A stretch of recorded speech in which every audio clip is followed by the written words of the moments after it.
Cappuccino espresso. Pavalino cappuccino. Ne yapıyorsunuz? Ne kalır? Soktu kaldı içinde. Ne götürülür?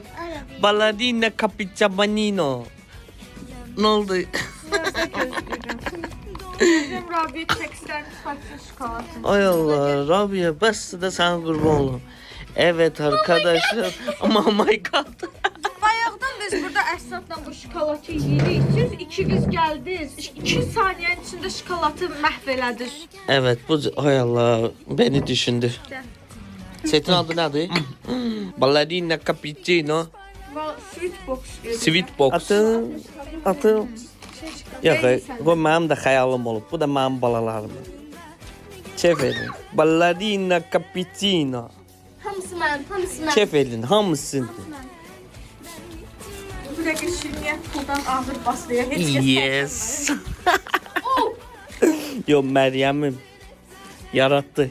Demək, mənim sərvətimin layiqli daşıyıcısı Məryəmdir. Qızıl mirvari.